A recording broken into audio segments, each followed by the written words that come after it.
Recuerda que el flujo es la clave. Y es que las infecciones vaginales son las enfermedades más frecuentes del mundo. Pero esto también llega a provocar mucha inseguridad, vergüenza y en la mayoría de los casos querer resolver estos problemas por mano propia. O sea, investigar en algún lado qué te puedes poner. Y es que ese es el principal problema de las infecciones. Quizá tenemos algunas ideas de qué las causan, algunas ideas de cómo se ven y de aquí una leve aparición de lo que puede ser un tratamiento. Que porque a mi mamá, a mi prima, a mi tía le funcionó, ha de ser lo mismo. No creo. Y esto puede llevar a que primero no se quite la infección y segundo complicaciones, porque aunque son enfermedades bastante comunes, las complicaciones también son bastante frecuentes. Así que la intención, más allá de que sepas qué son, identificarlas y los datos importantes que debes conocer, todo se basa en la prevención. Así que, hola, soy el Dr. Polo Guerrero y el día de hoy todo lo que debes conocer sobre vulvovaginitis. Nada más antes de cualquier cosa, como todos mis videos, aquí abajo está el botón de suscripción por si todavía no lo estás. Si te gusta este contenido o tienes algo que decirme, por favor que no se te olvide dejar tu like y un comentario. Y sobre todo, si consideras que esa es una información de valor y que le puede servir a alguien cercano a ti, por favor, compártelo. Y bueno, todo esto es para que el algoritmo de YouTube nos siga tratando bonito. Pero sin más que decir, vamos al tema de hoy. Una vaginitis es la inflamación de la mucosa vaginal, que puede acompañarse de inflamación vulvar, conocido como la vulvovaginitis, y se puede manifestar con un flujo anormal, comezón, ardor, mal olor, dificultades para orinar y a veces dolor al estar con la pareja. Como punto importante, hay un grupo que se considera vulvovaginitis y hay otro grupo que se conoce como cervicovaginitis. En el caso de la cervicovaginitis está la famosísima clamidia y la gonorrea, mientras que en las vulvovaginitis ya están lo que es la vaginosis bacterial, tricomonas, que al final del día son cosas que afectan a diferente nivel, pero que se pueden llegar a confundir porque se ven muy similares. Y aquí lo primero en tener en cuenta es que el flujo puede ser diferente en cualquier momento del ciclo. Y aunque puede existir ese cuadro en el cual nos dice cómo debería verse el flujo dependiendo del ciclo menstrual, es donde, bueno, quizá te das una idea. Pero hay mujeres que tienen más flujo que otras. Hay unas que van a soltar más cantidad, otras que menos. Y la coloración sí puede ser un poquito cambiante, pero cuando hablamos de una infección vaginal es donde ya vamos a ver datos bastante característicos. Y ante todo esto, lo primero y más importante es hacer la distinción entre lo que es una vulvovaginitis infecciosa y la que no es infecciosa. Porque sí, hay momentos en donde no tiene que ver una bacteria o un virus. ¿Qué? Dentro de las infecciosas está la principal, la vaginosis bacteriana, y la responsable, la Gardnerella vaginalis.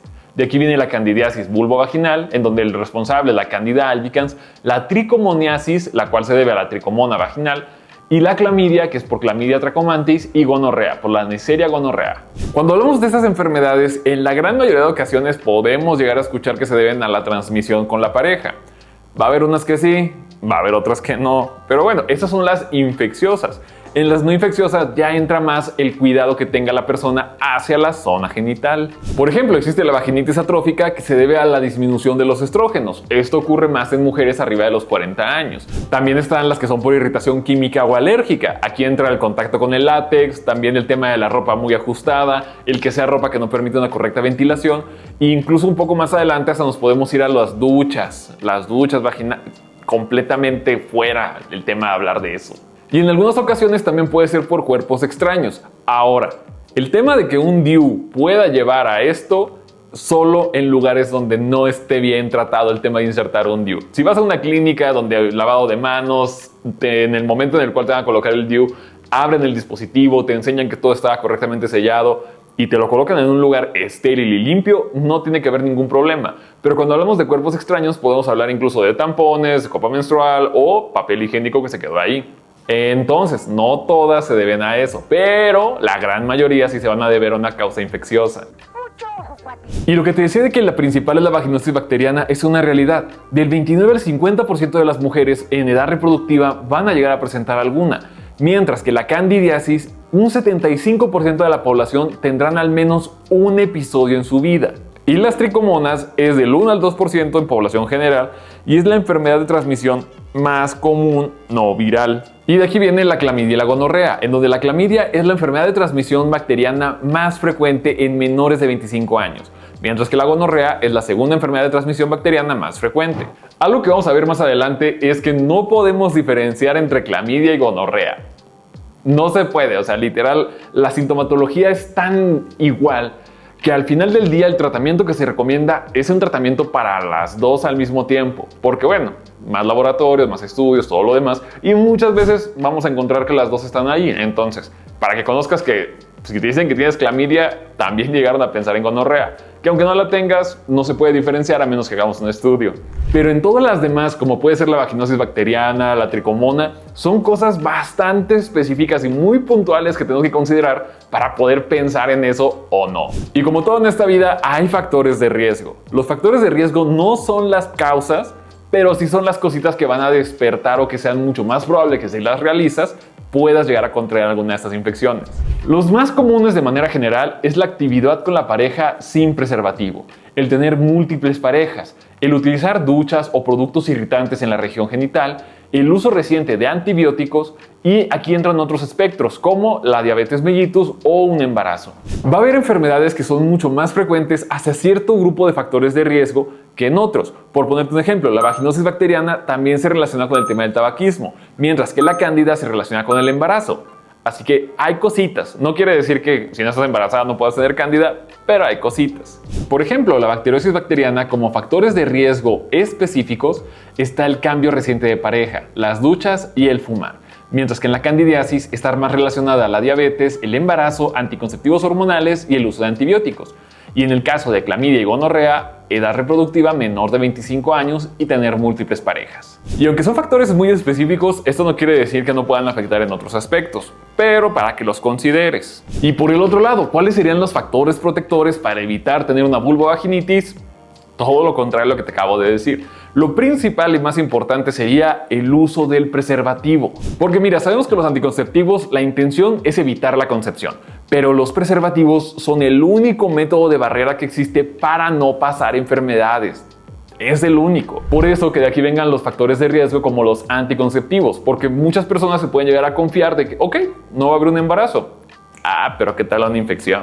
Bien pensado, Woody. De aquí también está el evitar las duchas vaginales, ya que estas al alterar el pH que se existe dentro del lugar, puede llegar a crecer más fácil las infecciones. Los jabones perfumados también pueden llegar a irritar y causar problemas, al igual que los desodorantes íntimos. Y sobre todo, un extremo de la higiene genital. Por extremo me refiero, una cosa es que cuando te estés bañando y demás, ok, hay que pasar jabón por la parte externa, por donde hay piel.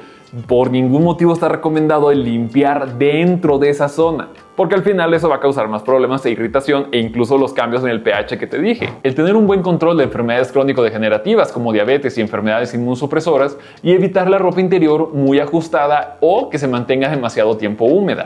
Y sobre todo, no automedicarse con antibióticos. Porque de una vez te digo, aquí la amoxicilina con ácido clavulánico no sirve de nada. Y una vez que sabes cuáles son las que existen, cuáles son los factores de riesgo, ahora sí, ¿cuándo debo pensar en una? Lo primero es que puede haber síntomas que son bastante generales, pero la distinción va a depender del flujo. Más que todo porque, bueno, va a haber mujeres que van a tener más síntomas que otras, pero el flujo va a ser igual. Entonces, por eso te digo, si a tu prima le funcionó porque le recetaron tal cosa para una infección bacteriana, a lo mejor y tú no tienes una infección bacteriana, pero sino otro tipo de infección. De aquí el truco. La primera es la vaginosis bacteriana, la cual es característica por dos cosas.